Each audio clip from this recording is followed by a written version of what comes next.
Now I'd like to call up the Student Government Association president, or speaker, I'm sorry, Adrian Hale, to say a few words.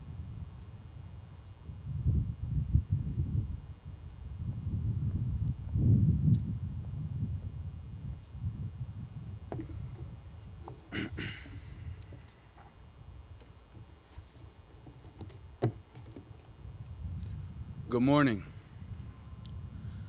Let me start off by saying I just want to take a moment to pay honor and tribute to the brave men and women who were the first responders on this day 12 years ago. The brave men and women who led our country through a very dark and troubling time. I'm referring to the firefighters, police officers, and emergency medical personnel. I just want to take the time to send out a heartfelt thank you. In addition to that, I just want to say that this speech is given in remembrance to the 3,000 people who lost their lives on this day and paid the highest price to their country, the sacrificing of their own lives. I want to take the time to make mention of them as well. Being up here today takes me back to 12 years ago when I was a 12-year-old young man right up the road from here in Rochester. I can remember it like it was yesterday. I was leaving my gym class and a friend of mine ran up to me saying, Adrian, someone just bombed the World Trade Center and the Pentagon. My initial reaction was shock. I had no idea what to make of the information that I'd just been given. Then I began to think. And the more I began to think to myself, I started to say, well, maybe it isn't that bad. Maybe it's just somebody who disagrees with our government, dislikes our president, or disapproves of some law or policy that's just been passed or enacted. I was completely dumbfounded. I couldn't believe what had happened, and the only precedents that I could compare this situation to was the Oklahoma City bombing. And that was a result of a homegrown domestic terrorist threat. And I thought that this was too. I had no idea of the fullness of what was going on that morning 12 long years ago. And now here I stand before you today. After 5 years of serving active duty in the United States Marine Corps, having made 2 deployments to Afghanistan in support of Operation Enduring Freedom, and a current member of the United States Air Force Reserve.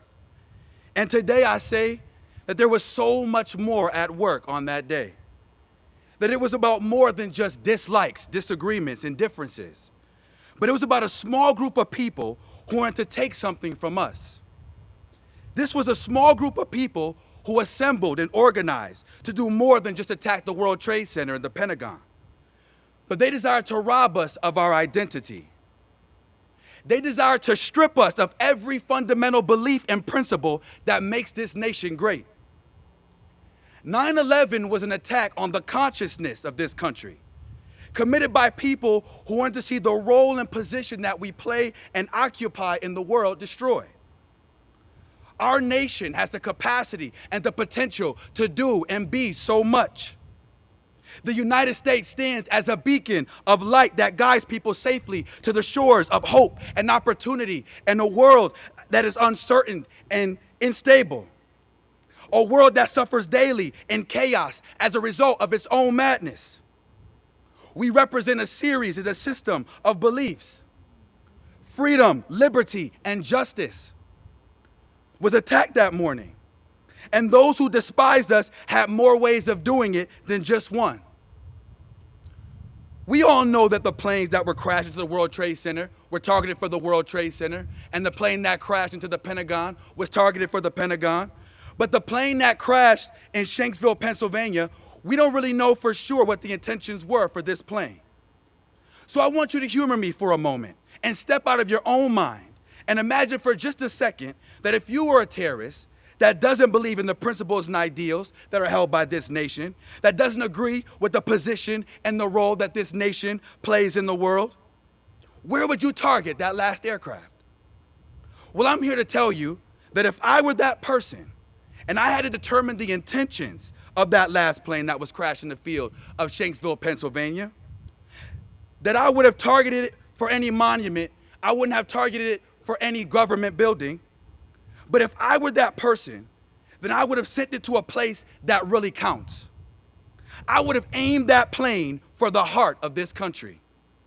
For our collective and communal heart is what came forth in the hearts of the people aboard that United 93 flight that resulted in them defending this country, showing what we are and who they were in the very moment that it was needed the most.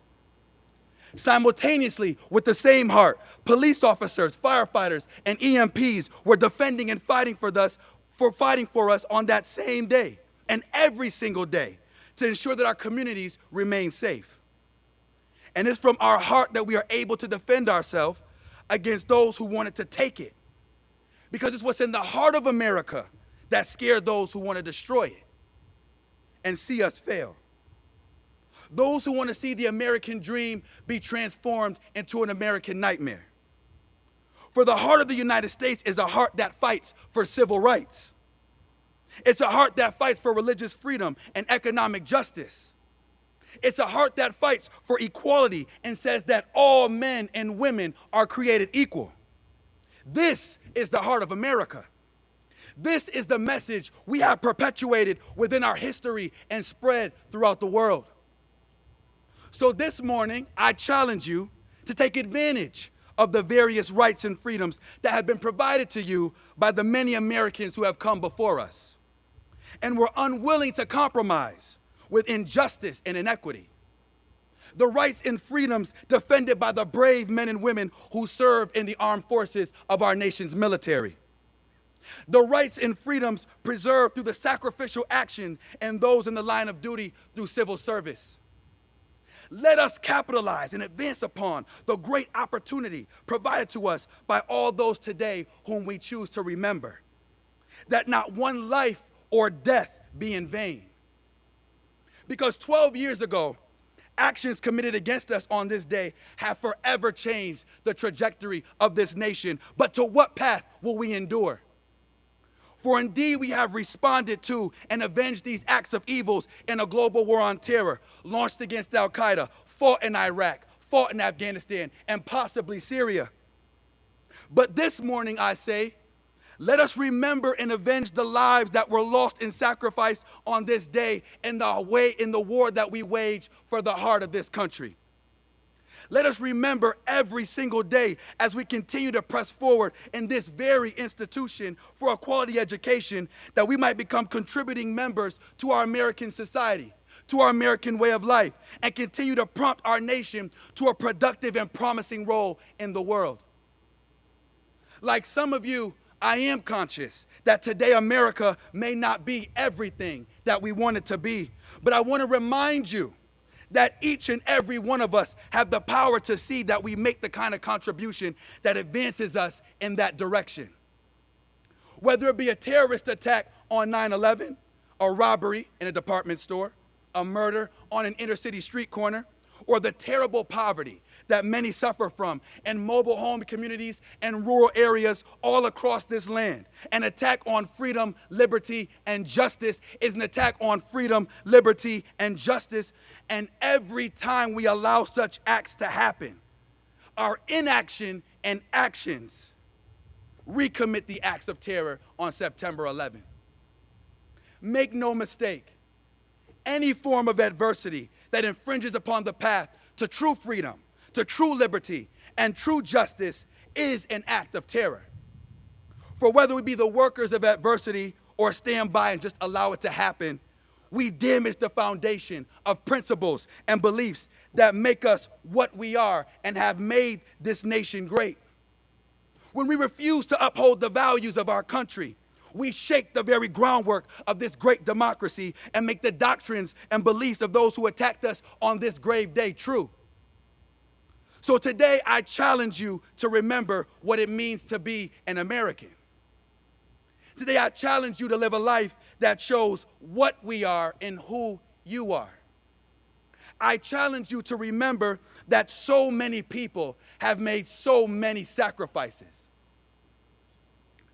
This nation has been built upon the foundation of sacrifice. Every right and freedom has been written in blood on the pages of pain and cataloged in the books of struggle.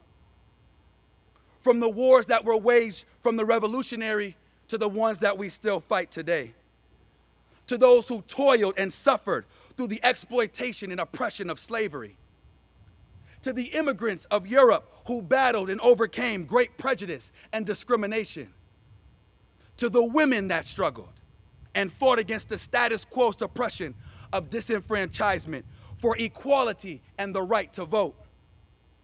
All this that a democracy might stand.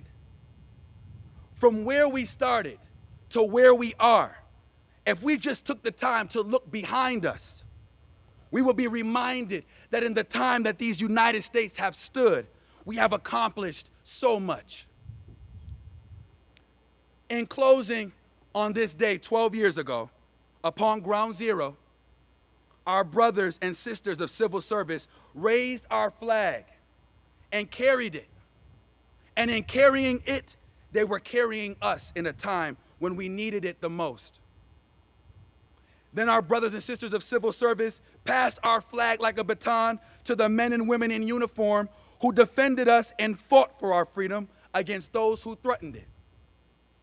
Well, now, having been a member of 2 branches of the military, I'm commissioning and passing our flag onto all of you and charging you now to take the memory of this day and all those who've died and all those who've responded and all those who have fought and the message that was shared today, and do your part.